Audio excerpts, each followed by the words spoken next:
Bueno, mis hermanos, sean todos bienvenidos, nuestros hermanos a la distancia, y vamos a continuar con este estudio que le hemos llamado con una pregunta: ¿quién es Dios? Como decía nuestro hermano, hemos estado hablando de la grandeza de Dios, de la soberanía de Dios. La semana pasada presentamos a este Dios que se revela en las Escrituras como el Dios de la justicia implacable. Es muy bueno también siempre recordar aquello, que la justicia de Dios no es menor a su amor, ¿ya? El Señor tiene todos sus atributos equilibrados, balanceados de manera justa. Por lo tanto, a veces erramos en decir Dios es más amor que justicia. Cuando nosotros analizamos exclusivamente la justicia de Dios, y lo que vimos la semana pasada, vemos lo dramático que es el pecado, vemos lo dramático de la realidad de ser pecadores. Es decir, no hay nada que pueda aplacar la indignación justa de nuestro Dios santo y justo. Entonces, ahí es cuando uno se confronta y dice, claro, no hay obras que podamos hacer, ¿cierto?, ni méritos que exhibir para poder satisfacer las demandas de la justicia de Dios. Y ahí es donde topan todas las religiones. Por eso que el Señor es llamado también la piedra de tropiezo. ¿Lo ha leído por ahí? Ahí tropiezan todos, absolutamente todos, inclusive el judaísmo, y inclusive la religión evangélica, ya que también anda por obras. Entonces, ¿cuál es la solución a esta problemática de un Dios justo, de un Dios santo? Y como leíamos en Nahum, en el profeta Nahum, él está indignado con la humanidad y con el pecador, y entre eso estamos nosotros. Y eso es lo que vamos a hablar el día de hoy. Asoma otra de las aristas, otro de los atributos de nuestro Dios bendito, digno de gloria y de honra, ¿cierto?, que es su gran misericordia y su gracia. Sin la misericordia y sin la gracia de Dios estamos perdidos. Yo quiero que quede claro eso, hermanos. Sin la obra de Cristo en la cruz estamos perdidos, ¿ya? Cuando vengan esas dudas en tu vida, por ejemplo, porque siempre está ese dejo de buscar resquicios de mérito. Cuando no se te confronte y digas, no ando tan bien con el Señor, si eres creyente tienes que aferrarte a la obra de Cristo. No queda otra alternativa. Es como decía el autor de Hebreos, ¿cierto? ¿Cómo escaparemos si menospreciamos, si despreciamos, si subestimamos una salvación tan grande en Cristo Jesús? El pecado de las religiones, más allá de tener una vida moral correcta, que eso no nos lleva al cielo, no es solo eso, el pecado de las religiones que piensan que tienen justicias propias. Y lo hablábamos la semana pasada. El profeta Isaías decía, todas nuestras justicias, primero dice, si bien todos somos como suciedad, ¿se acuerdan? Y todas nuestras justicias, es decir, todas nuestras buenas obras, que parecen meritorias y nobles, vienen a ser como trapo de inmundicia, no tienen ningún valor delante de Dios para aplacar la santa indignación de Dios y satisfacer las demandas de su justicia. Pero hay alguien que sí aplacó la ira de Dios, que sí satisfizo, esa es la palabra, así se conjuga, satisfizo las demandas de la justicia de Dios. ¿Y saben cómo se llama? Nuestro Señor, nuestro amado Señor y Salvador Jesucristo. Los invito a abrir su Biblia, por favor, aquí en Tito capítulo número 3, por favor. En algún momento estuvimos detenidos meses en este pasaje, cuando estudiamos el Evangelio eterno, no sé si usted se acuerda, en un año. Estuvimos viendo que el Evangelio viene desde la eternidad, no es un plan B de Dios, ¿ya? Esto es muy importante también señalarlo, sobre todo cuando se trata de humanizar a Dios, a hacerlo, ¿no es cierto?, a la figura humana, ¿ya? Como que piensa como nosotros. ¿Se acuerda que lo leíamos? Salmo 50, 21. Yo no soy como tú, dice el Señor. Mis pensamientos son más altos, más excelsos que tus pensamientos y que tus caminos. Por eso es muy importante ubicarse delante de Dios. El Evangelio es eterno, es un plan soberano de Dios que viene desde la eternidad y se proyecta hacia la eternidad. Bueno, dice acá en Tito capítulo número 3, epístola de Pablo a Tito. Vamos a iniciar aquí en el versículo 4. El subtítulo dice, ¿justificados por qué? ¿Por mérito? ¿Por obras? ¿Qué dice el subtítulo? Justificados por gracia. Es un regalo, es gratuito. Pero cuando se manifestó la bondad de Dios, nuestro Salvador, y su amor para con los hombres, note cada verbo cómo está conjugado. ¿Qué dice? Nos salvó. No dice nos salvará. Ni menos nos salvaría. Nos salvó. Deténgase allí. ¿Puedes tú responder esta pregunta? ¿Tú eres salvo? Amén. Qué lindo escuchar eso. Ahora la siguiente pregunta, que no espero que responda porque si no nos vamos a demorar mucho. ¿Por qué eres salvo? Por la obra de Cristo. Él nos salvó, Él nos quiso salvar. El soberano nos quiso salvar. Alguno podrá en la religión presentar méritos. No, es que yo tengo méritos para entrar. No, ninguno tiene mérito, no hay justo ni a un uno. La salvación está consumada. Nos salvó, no por obra de justicia, ahí está, que nosotros hubiéramos hecho, hipotéticamente, si no hay, sino por su, ¿qué dice? Por su misericordia, por el lavamiento de la regeneración y por la renovación en el Espíritu Santo. Note que eso lo hace el Señor, la regeneración y la renovación en el Espíritu Santo. Versículo 6, el cual derramó en nosotros abundantemente por Jesucristo nuestro Salvador. Verso 7, un propósito para que, justificados por su gracia, subraye eso, viniésemos a ser herederos conforme a la esperanza de la vida eterna. Señor, bendiga su palabra. Se da cuenta que aquí involucra todos los planos de lo temporal. Cuando hablamos de lo temporal, significa del tiempo, ¿ya? Pasado, presente, futuro. Nos amó desde la eternidad. Se manifestó en el plano temporal, ahora nos sostiene, lo vamos a leer, pero esto no queda aquí solamente, sino que nos proyecta hacia la herencia incorruptible de la vida eterna. Qué maravilla el saber que somos salvos, hermano. No es solamente un perdón judicial, que es tremendamente importante y fundamental. El Señor nos perdonó todos nuestros pecados judicialmente, pero aún nos promete, y creemos que puede ser muy pronto, lo decía también nuestro hermano, y constantemente lo decimos desde aquí, estamos esperando la redención de la presencia del pecado. ¿O tú quieres seguir viviendo en tu cuerpo pecaminoso y limitado? No, todos queremos ya ser redimidos, ¿cierto? Y no solamente del sufrimiento terrenal, de las enfermedades que podamos tener, de las tristezas que podamos enfrentar. No, eso solamente es pasajero. Queremos ser redimidos de la presencia del pecado, que mora en ti y en mí. Yo a veces me pregunto en lo personal, yo no sé de qué estoy más cansado, si del mundo, como vemos el mundo, o de mí mismo. ¿Ah? Y muchas veces uno llega a la conclusión, cansado de mí mismo. El apóstol Pablo llegaba a decir, miserable de mí, ¿quién me librará de este cuerpo de muerte? Reconocía que en su naturaleza había una constante rebeldía a la santa voluntad de Dios. Pero él mismo responde, gracias sean dadas a Dios, ¿por quién? Por Jesucristo nuestro Señor y Salvador.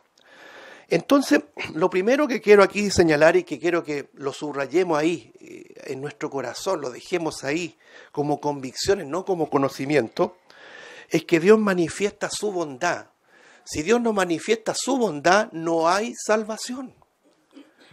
Porque la semana pasada veíamos uno de sus atributos, que es su justicia. Si Dios se hubiese quedado solamente en la justicia, entonces nos quedamos solamente en la mitad de un pasaje que también citamos, Romanos 6:23, porque la paga del pecado es muerte. No hay salvación. Venimos saliendo ya de un calendario litúrgico, ¿cierto? Hoy día se supone que el día de la resurrección, domingo de resurrección. Yo no quiero criticar, pero hay gente, hay creyentes, ¿no es cierto?, que se suman a esta liturgia y se recogen en esta liturgia. Pero recordar la muerte de Cristo y recordar su resurrección es de todos los días.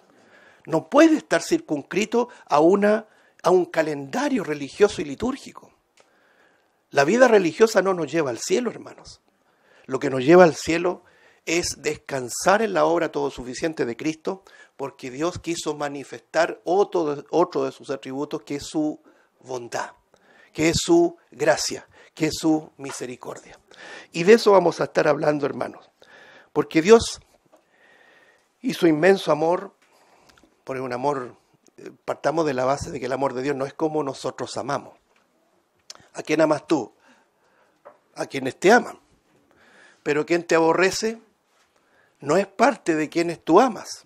Estamos tan defectuosos que es muy difícil que nosotros amemos al enemigo, aunque estamos mandatados a amar al enemigo. Yo me acuerdo en estas anécdotas que ocurren en la vida cristiana, un hermano, confrontamos una situación puntual y tuvo que pedirle perdón a un hermano. Y con la cara así, con el ceño fruncido, enojado, te perdono porque el Señor me manda a perdonarte. Claro, cumplió con el ritual, cumplió con la demanda, pero su corazón estaba muy lejos de perdonarlo. Pero el Señor nos perdonó de verdad, y no solamente nos perdonó, olvidó nuestra ofensa, nuestro pecado. Nosotros cuando perdonamos decimos, te perdono, pero ya no vamos a ver por ahí. Sí puede ser. Cuando el Señor manifiesta su bondad, nos salva, extiende su gracia, su misericordia. De otro modo, ningún ser humano podría ser salvo. Por eso las religiones son un rotundo fracaso. Todas las religiones.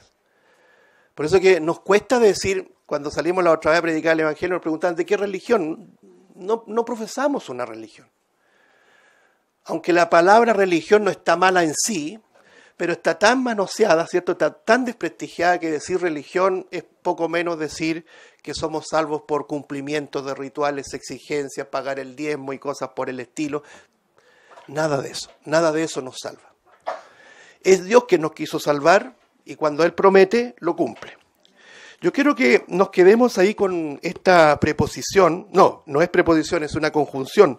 Aquí en el capítulo 3 de que hemos leído de Tito, versículo 4, dice, pero cuando se manifestó la bondad de Dios nuestro Salvador y su amor para con los hombres. ¿Por qué este pero es tan importante? Noten lo que dice el versículo 3, porque nosotros también éramos en otro tiempo insensatos, rebeldes, extraviados, esclavos de concupiscencias y deleites diversos, viviendo en malicia, envidia, aborrecibles y aborreciéndonos unos a otros. Estábamos en la misma categoría, hermano, nunca olvidemos eso. El apóstol Pablo, presentando esta situación, dice que nosotros éramos de la misma masa, no éramos una masa especial. Se lo dice a los Efesios también, le dice así, nosotros por naturaleza éramos hijos de ira igual que los demás. Entonces se desmorona la idea de que nosotros no somos creyentes porque fuimos un poquito mejor, de que hay gente buena, hay gente malvada, gente buena. No, la Biblia dice todos somos malos. No hay ninguno que apruebe las demandas de la justicia de Dios. Eso es muy importante. Entonces asoma esta conjunción que se llama adversativa, que es pero. Este pero de Dios que le llamamos nosotros, este pero que recorre las Escrituras. Si el Señor no aplica ese pero, quiero que lo entendamos así, nosotros nos perdemos. Estamos condenados, pero Dios manifestó su bondad. No merecíamos la vida eterna, pero Dios nos ha querido salvar. Merecíamos el infierno, pero Dios nos ha librado del infierno. Vámonos a Génesis capítulo 3, por favor, hermano. Esta conjunción puede ser traducida también como sinónimo de la conjunción más. ¿Se acuerda que lo leíamos? Romanos 6:23, la paga del pecado, ¿qué es lo que es? Muerte. ¿Y qué más dice? Más, o pero, más la dádiva, el regalo, la gracia de Dios es vida eterna en Cristo Jesús. Entonces eso es muy importante que usted lo entienda, que lo entendamos. Si usted ha creído en el Salvador, ha creído en Dios y en su Hijo Jesucristo como Señor y todo suficiente Salvador, de todo corazón, usted ha reconocido que su vida no vale un 20 sin Cristo y ha pedido perdón por todos sus pecados, los que cometió antes de esta conversión y los que va a cometer hasta el día de su redención final. Si usted está convencido de eso, usted es salvo, usted es creyente y usted descansa en la obra todo suficiente de Cristo. No es un asunto de mérito ni de obras. Fíjese que acá vemos un problema en Génesis 3, vemos al hombre ya en desobediencia. En el capítulo 2 vemos al hombre inocente. Dice que estaban desnudos, pero no se avergonzaban. Esa es la gran diferencia de la desnudez en el tiempo de hoy. Hay algunos racionalistas que dicen, bueno, si es lo más normal salir desnudo, ¿no es cierto? Porque Dios no hizo así, dicen. El tema es que la desnudez antes del capítulo 3 era inocencia. Usted lo ve, por ejemplo, en los bebés, ¿cierto? Yo nunca he visto un bebé que se avergüence de su desnudez. Usted le saca la ropa en el médico y no se tapa su vergüenza, pues, ¿ah? Por decirlo de alguna manera. Pero después que somos adultos, claro que sí, y al menos así debiera ser. ¿Por qué? Porque tenemos conciencia, ya no es inocencia, sino que es conciencia de nuestra desnudez. Porque entró el pecado. Aunque por ahí, no voy a decir algunos, sino que andan muchos promoviendo la sinvergüenzura, ¿no es cierto? Ese es otro tema. Génesis capítulo 3, mire lo que dice acá. Dice, versículo 9, Génesis 3:9. Note la figura, comparación con Tito que acabamos de leer. Mas Jehová, Dios, llamó al hombre y le dijo, ¿dónde estás tú? La pregunta es, ¿quién sale en búsqueda de quién? Es Dios. El hombre peca, el hombre desobedece. Dios le había advertido que no debía comer de un fruto específico, de un árbol específico, pero vieron que era codiciable. Fueron tentados también por la oferta tentadora de Satanás. Porque no olvidemos que Satanás es el tentador por excelencia. Si lo dice el apóstol Pablo, la serpiente era astuta más que todas las bestias del campo. Y con su astucia engañó a Eva, dice Pablo. Por lo tanto, pecaron, desobedecieron. Y cuando se vieron enredados en el pecado, entró una condición humana, hermanos, que tú tienes que reconocerla en tu propia vida. Cuando tú te dejas guiar por los tentáculos del pecado que mora en ti, tú pretendes siempre arrancar de Dios, no confrontarlo. Uno tiende a arrancar, a escapar. Y esto lo vemos, por ejemplo, en un sentido muy sintomático. Cuando un hermano anda en desobediencia en la iglesia, ¿qué es lo que hace? Lo primero que hace, deja de ir, deja de asistir. Cree que escapando de los hermanos, escapando de la comunión, va a solucionar el problema. No, eso es negar la doctrina que dice que Dios es omnipresente. Es decir, Dios está en todo lugar. Donde le honres, que es lo que procuramos hacer cada reunión acá, pero aún donde por causa del pecado le deshonres, ahí está Dios. Ese es el concepto de la relación con Cristo. La religión no tiene un lugar sacro. No, yo no puedo ir a ese lugar sacro porque no estoy en condiciones. Echemos fuera todos esos mitos religiosos, hermano. Tú pecas delante de Dios estando o no estando en la congregación. Porque el pecado introdujo esa idea de escapar de Dios. ¿Y qué hicieron ellos? Pretendieron ocultar su desnudez, pues se dieron cuenta que estaban desnudos, tejiéndose ellos mismos, obras humanas, ¿cierto? Diseño humano. Obras, delantales de hojas de higuera hechos a la medida para, comillas, solucionar la situación. Pero delante de Dios ellos seguían siendo pecadores y estaban desnudos. Entonces uno dice, estos no entienden, no van a entender. No hay nada que los pueda salvar a menos que vuelvan a Dios y se reconcilien con Él. El tema es que el pecado nos lleva a huir, no a buscar a Dios.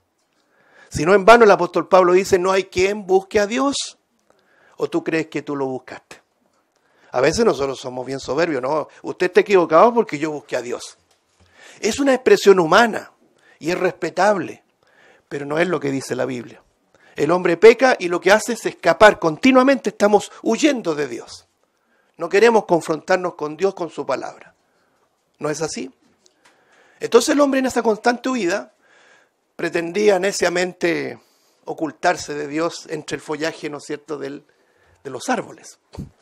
Como decía el salmista, ¿a dónde voy a huir de tu presencia?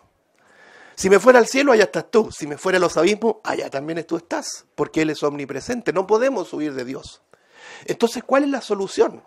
Un Dios santo, implacable, y un hombre pecador que huye de Dios. La solución es que Dios muestra su bondad buscando al hombre.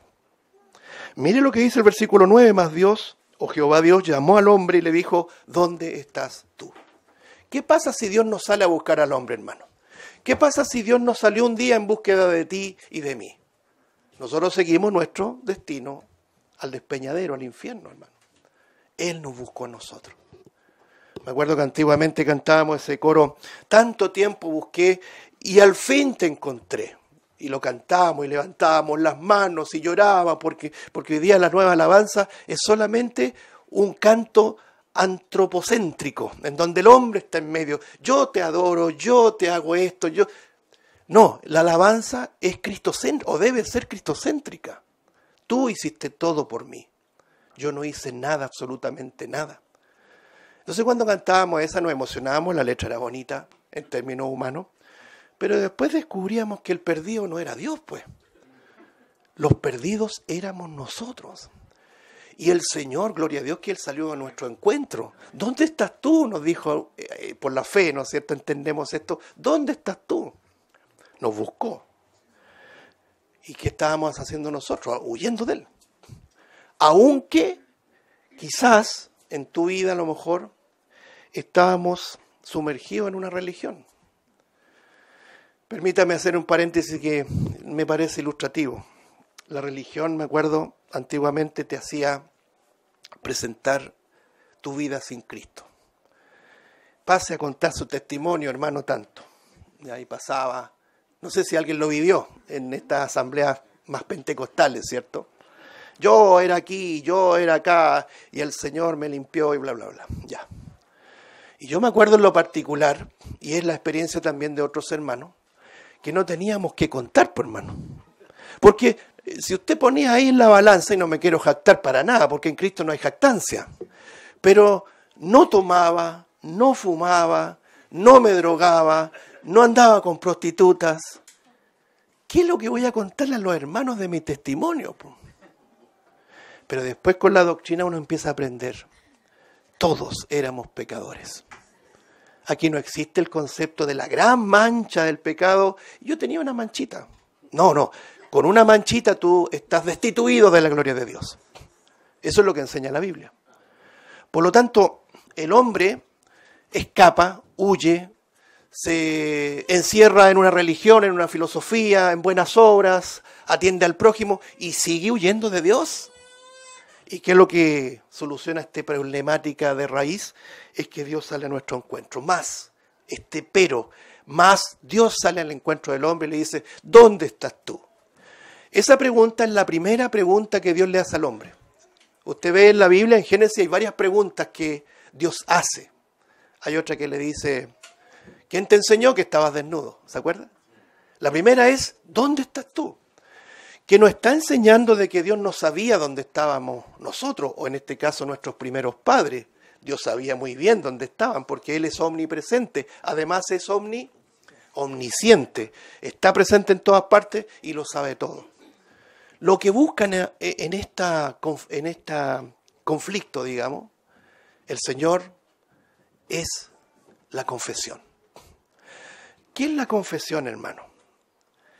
Bueno, la confesión no es ir a donde un curita, ¿cierto? No sé cuántos fuimos católicos y nos confesamos. Yo me confesé una vez con un cura para hacer la primera comunión, había que confesarse. Y me acuerdo que el cura se tapaba la cara, no podía verme mi horrenda, ¿no es cierto?, expectación de pecador. ¿Ah? Se tapaba la cara así. Qué cinismo más grande, ¿no? ¿Cómo yo puedo esperar el perdón de un hombre pecador como yo y quizás más pecador que yo? Pero eso hace la religión. La confesión, hermano, no tiene que ver con esos rituales falsos que no son bíblicos.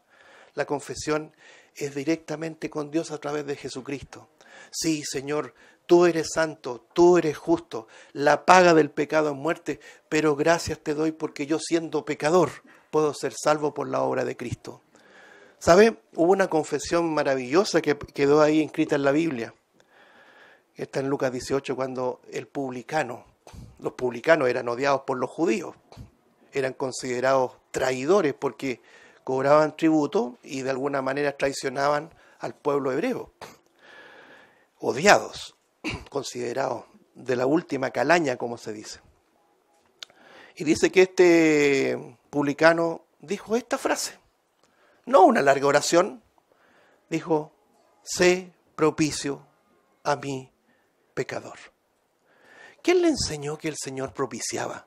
La palabra propiciación, porque ahí está la palabra propicio, tiene que ver con propiciación. Es decir, Señor, que tu santa indignación no me toque, porque soy un pecador. Sé propicio, aplaca la santa ira hacia mí, que soy pecador.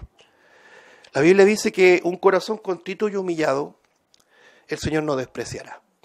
Entonces la confesión no es un ritual, es una convicción de bajeza, ¿se entiende? Convicción de miseria humana. Es decir, yo sin Cristo no valgo nada. Tenemos un himno que es el 59, creo, ¿cierto? Sin Cristo no tengo nada, sin Cristo no hay salvación. Sin Cristo voy por la vida, dice, como un barco sin timón. De modo que reconocemos que el Señor nos sale a buscar. Y en nuestras alabanzas continuas, gracias Señor por haberme rescatado. Gracias Señor por haberme salido a buscar. El otro ejemplo que siempre citamos, si da vuelta la hoja, es Génesis capítulo 6. Génesis capítulo 6. Dice así, vamos a dar lectura del versículo 5 en adelante. Génesis, ¿qué dije? 6, ¿sí? Está bien. Sí. 6:5. Me había confundido. Dice así, Génesis 6:5. Y vio Jehová que la maldad de los hombres era mucha en la tierra, y que todo designio de los pensamientos del corazón de ellos, note, era de continuo solamente el mal. Esto parece redundancia, pero está puesto para que entendamos que el designio, los juicios de los hombres siempre son el mal. Eso es muy importante entenderlo hasta el día de hoy. Note el versículo 6, cómo Dios manifiesta su indignación justa. Y se arrepintió Jehová de haber hecho hombre en la tierra, y le dolió su corazón. Y dijo Jehová, raeré de sobre la faz de la tierra los hombres que he creado, desde el hombre hasta la bestia y hasta el reptil y las aves del cielo, pues me arrepiento de haberlos hecho. Quiero aclarar inmediatamente esto. Estos versículos están hablando de la indignación de Dios, la justicia de Dios. La justicia de Dios no es la que nos salva, sino que su bondad, su amor y su misericordia. Algunos dicen, para poder confrontar la Biblia, porque hoy día tenemos una armada, como se dice, de personeros, influencers que quieren desprestigiar la Biblia. Y quieren decir lo que la Biblia está llena de interpolaciones, imprecisiones, de modo que nos siembran una tremenda incertidumbre de que si este libro es o no infalible e inerrante.